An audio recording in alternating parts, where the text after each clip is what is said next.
The first ballistic missiles, gigantic tanks, and artillery of enormous size are examples of the Wunderwaffe, a Nazi idea of a weapon that was supposed to completely turn the tide of the war and conquer the war under the Third Reich's power.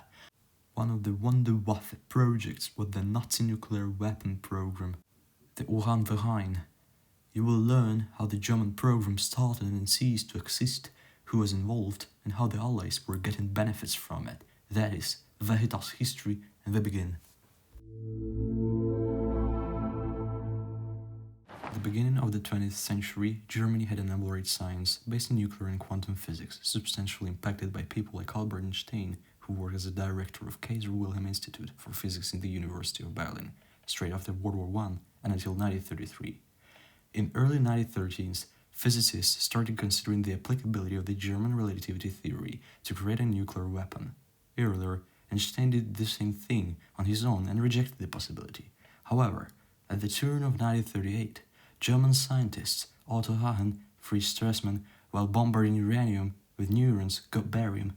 It means that they discovered the process of nuclear fission. A few weeks later, it was experimentally confirmed by Lise Meitner and Otto Frisch, who fled Germany due to their Jewish origins. The publication of such an important discovery caused different reactions and completely changed the world. In April 1939, another group of scientists wrote a letter to the Reich Ministry of Education, informing them about the possible military use of nuclear energy. They began an informal work within the George August University of Göttingen, but suddenly broke down since 3 members of the first Uranverein, Uranium Society as they were called, went for training before the invasion in Poland. At the same time, the head of the scientific department of Orgenschaft saw a benefit from his company, which had uranium as a side product of extracting radium. He contacted the Heereswaffenamt, German Army Ordnance Office, and got an order from the production of uranium oxide. The WWII, being interested in nuclear weapons, notified Reich Ministry of War, Reichskriegsministerium, about the opportunity. This led to the foundation of the second Uranverein a few months later. After nuclear fission was experimentally confirmed, Niels Bohr, a Dutch scientist who watched the work of Lise Meitner and Otto Frisch, wrote a letter to Albert Einstein and their colleagues in the US. Then Einstein sent a letter to the President Roosevelt in which he suggested a WWII plan on how to develop nuclear weapons. This results in the organization of Uranium Committee and the Manhattan Project. The second Uranverein, which included more scientists, was formed in September 1939. However, it struggled with formalization and bureaucracy. The fact that Jewish scientists left Germany did not help the program move, so the actual work began only 3 years later. The Uran project was divided into 3 main parts: production of uranium and heavy water, the main resources for the project, and isotope separation. Uranium-235 was supposed to be dissociated from much more spread uranium-238. The Uran machine, a nuclear reactor allowing to research the properties of uranium and nuclear fission and experimentally learn how to work with them. Although the second Uranverein was more successful than its predecessor, Germans managed to produce some heavy water and construct an experimental reactor. However, they did not develop a method of uranium-235 production and never reached a constant, self-sustainable chain reaction. Werner Heisenberg, maybe the most known participant in the Uranverein and the world's greatest practicing physicist, reported that the bomb could not be finished until 1945. The estimation was moved to 1947. The Nazis realized they didn't have much time and resources, so further research was continued in designing a nuclear engine for the Navy. The summer of 1943, when the remains of uranium were used to produce solid core ammunition, might be considered the end of the project. Overall, the main factor why Uran project failed is disorganization on multiple levels. Different departments rarely cooperated, which led to absurd cases occasionally. For instance, only the meeting with Heisenberg did Albert Speer, the Minister of Armament and War Production, find out that they actually were developing a bomb. Moreover, Speer struggled with bringing out the project to Hitler because of the lack of certain consistent outcomes. Therefore, more resources flowed towards the other Wunderwaffe, such as W2 and A9 rockets, and the suborbital bomber Silberflüge, which were more beneficial in short term. There are both examples of disorganization and disineffectiveness fault. The second explanation was a major shortcoming of the Nazi war machine. The ambiguity in general stuff, whether to conquer oil plants in Africa and Middle East or resources in the Caucasians, led to inability to elaborate the Blitzkrieg after 1941. These circumstances put Germany in a war of attrition against the three largest empires, the Soviet Union, the British Empire, and the United States, which hardly could be defeated at the point. Another important obstacle was the limited mindedness of the research team.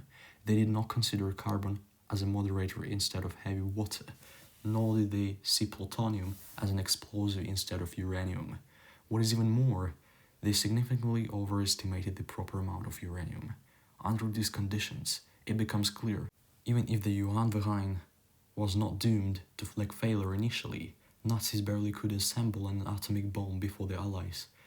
In this case, the success of Operation Gunnercide and the following bombardments of the heavy water facility in Norway should not be considered a lifeboat, which saved the war from Nazi dominance, but rather the check shot in the dying body of the German nuclear weapon program. Close to the end of World War II, each of the major Allies' military powers planned strategies to exploit German science. Given the consequences of nuclear weapons, special attention was focused on German nuclear fission methods and related technologies. In addition to exploitation, the driving force behind their efforts was the denial of these technologies, their personal and related materials to rival allies. This usually meant putting these resources in the first place, which to some extent put the Soviets at a disadvantage in some geographic locations easily acceptable to the Western Allies. Even if the area was supposed to be in the Soviet zone of occupation by the Potsdam Conference, at times all sides have been brutal in their persecution and denial of others. The most well-known US operation of denial and exploitation was Operation Paperclip, a wide-ranging network that covered a wide range of advanced areas, including jet and missile propulsion, nuclear physics, and other developments in military applications, such as infrared technology. Operation aimed specifically at German nuclear fission were Operation Alsos and Operation Epsilon. The latter carried out in cooperation with the British. Russia conducted their operation leaving it named, although it was later referred as Russian Alsos. The 9 eminent German scientists who broadcasted reports as members of the Uranverein were apprehended during Operation Alsos and imprisoned in England as part of Operation Epsilon. Erich Begg, Karl Debner, Walter Garnlach, Alton Hagen, Paul Harvig, Werner Heisenberg, Horst Kosching, Karl Friedrich von Weizsäcker, and Karl With. On the other hand, the Soviets were more determined to benefit from the Nazi nuclear weapon program. They could not assemble any atomic bomb, but needed one to compete with the Americans.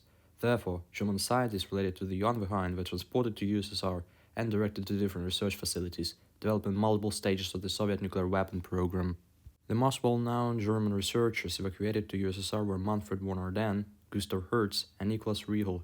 Their experience boosted Soviet nuclear science so that all of them were awarded one of the highest state honors, the Stalin Prize, for their contribution.